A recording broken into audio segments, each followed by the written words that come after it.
สบายดีพี่น้องมื้อนี้ข้าพเจ้าสิมาชวนพี่น้องย้อนเวลาไปอีกในตอนที่ข้าพเจ้าเฮ็ดเวียกอยู่โรงงานกลจักรหลัก8อยู่นครหลวงเวียงจันทน์หั้นอ่าอยากมาเล่าเรื่องชีวิตการเป็นอยู่ในช่วงนั้นเนาะซึ่งเวลาก็ผ่านไป 3-40 ปีแล้ว แต่ข้าพเจ้าก็ยังจดจำเรื่องราวต่างๆที่เกิดขึ้นอยู่ในขณะนั้นได้จึงอยากจะมาเล่าสู่พี่น้องและคนรุ่นใหม่ได้รับรู้ถึงเหตุการณ์ที่เกิดขึ้นและก็การใช้ชีวิตในสมัยเป็นวัยหนุ่มหั้นปกติเวลาเฮ็ดเวียกเฮ็ดงานอยู่ในโรงงานนั้นก็เป็นเวลา 8:00 นหั่นแหละหลังจากที่ว่าเฮาตื่นขึ้นมาได้ก็เตรียมตัวนุ่งเครื่องเป็นชุดแบบของโรงงานหั่นแหละ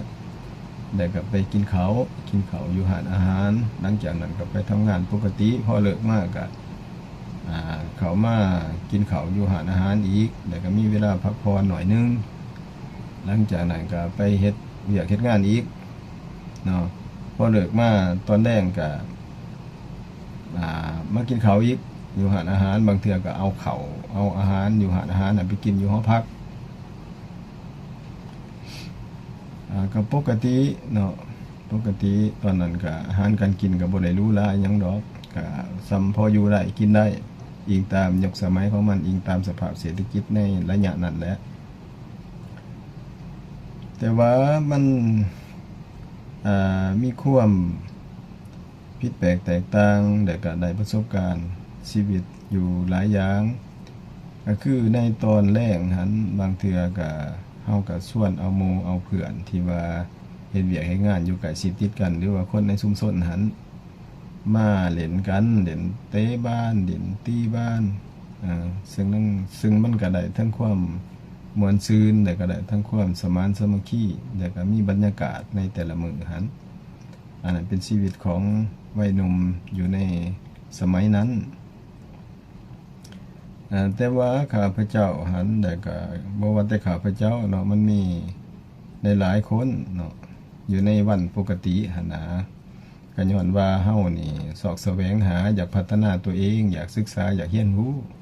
หลายคนหลายอันนี้ก็ได้หาความรู้เพิ่มเข้าใส่ตัวเองหั่นแหละหลังจากเลิกอันนั้นเวียกมาแล้วก็กินข้าวกินน้ำฟ้าวกินข้าวกินน้ำแล้วก็ขี่รถถีบเข้าไปในเมืองพุ่นแหละซึ่งเป็นระยะทางก็สิประมาณ10 กิโลพุ่นแหละเพราะว่าบอนที่เฮ็ดเวียกจากใจกลางเมืองมัน8 กิโลแล้วบัดนี้เฮายังไปต่อไปผู้หันอีกน้อยนึงประมาณกิโล2 กิโลพุ่นแหละเนาะรวมแล้วก็สิเป็น10 กิโล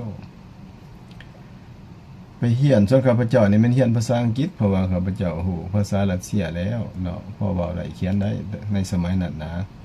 เพราะว่าเรียนมาจากรัสเซียนี่บัดนี้ภาษาอังกฤษนั่นข้าพเจ้ายังบ่เก่งหั่นนะได้โดยพื้นฐานแต่ยังบ่ทันคล่องแคล่วหั่นนะก็เลยว่าอยากเรียนเพิ่มเพราะว่ามันเป็นความตั้งใจของข้าพเจ้าเองว่าตั้งแต่ใดแล้วว่าอยากเรียนภาษาอังกฤษหั่นก็เลยตัดสินใจไปเรียนเนาะไปจ้างเรียนสมัยนั้นก็บ่แพงดอกบัดนี้ก็มีหมู่คน2คนนี่แหละไปนำกันเนาะประมาณ3คนไปนำกันขี่รถถีบคนละคันไปเรียนนำกันอยู่ใจกลางเมืองพี่แหละหลังจากที่ว่าเรียนได้3 เดือน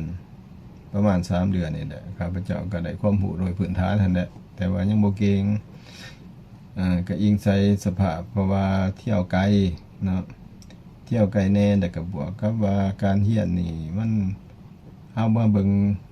เงื่อนไขการเรียนหั่นนะความเข้าใจความรับรู้มันยังบ่ทันได้ตามที่เฮาต้องการเนาะเฮาก็อยากหาวิธีใดเพื่อให้มันเรียนได้หลายกว่านี้หั่นนะก็ได้ว่าตัดสินใจหยุดก่อนตอนนั้นหั่นนะแต่ละมื้อหันก็สิกลับมาฮอดหอพักหันก็สิประมาณ 9:00 นแลงพี่แหละ 9:00 น 9:00 นปลายจึงมาฮอดเนาะเพราะว่าเฮาต้องใช้เวลาตอนไปก็ใช้เวลาตอนมาก็ใช้เวลาถีบรถเด้เพราะว่าเฮาชีวิตเฮาตอนนั้นหั่นนะบ่ว่าหมู่ เพื่อนก็คือเฮาหั่นแหละอยู่ในสมัยนั้นบ่ได้ดูหลาหรอกส่วนหลายก็สิขี่รถถีบเนาะบัดนี้ยามวันพักนี่เนาะยามวันพักก็หมู่เพื่อนบางคนก็ มีแผนออกไปดินไปหัวไปตลาดไปช่วยเวียกช่วยงานญาติพี่น้องหรือว่านัดกันซุ่มแซวอยู่บ้านนั้นบ้านนี้บ้านพี่บ้านน้องนะหรือว่าบางครั้งก็มีกิจกรรมมีงานอยู่ตามวัดตามว่าอยู่ตามแหล่งต่างๆสถานที่ต่างๆเป็นงานบุญเป็นงานนั้นงานนี้นี่นะเฮากับหมู่กับเพื่อนก็ได้ไปดินไปหัวไปเบิงไปส้มคือหมอหลอกหมอลำบ่วงดนตรีบ่หยังสินะในงานบัดการว่าต่างๆแต่ว่าอยู่ในส่วนนั้นมันก็สิ่งเดียวที่ต้องระมัดระวังกันก็คือการใส่จ่ายหั่นแหละเงินค้ำหั่นแหละอยู่ในส่วนนั้นมันเป็นส่วนที่เศรษฐกิจบ่ค่อยดีแล้วก็เงินค้ำก็บ่แม่นสิหลวงสิหลายบ่ได้ดูหราชีวิตหั่นเนาะแม่นธรรมดาการใส่ใจในระยะนั้นหันจังมีความสำคัญที่สุดจ่ายในใดเพื่อให้เฮาอยู่รอดใน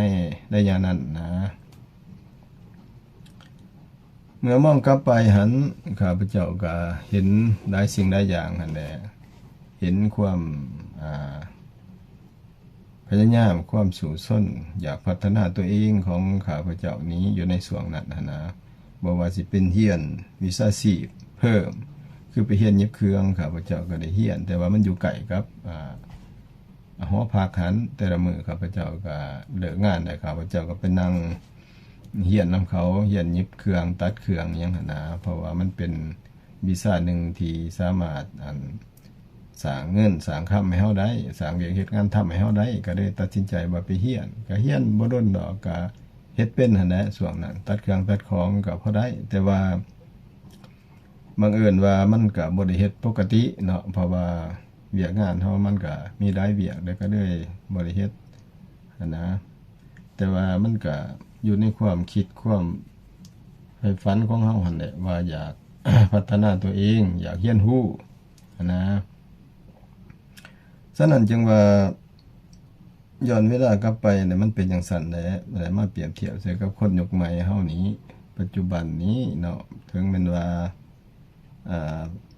ความเจริญความก้าวหน้าของสังคมเฮานี่มันสิพัฒนาขึ้นมาหลายแล้ว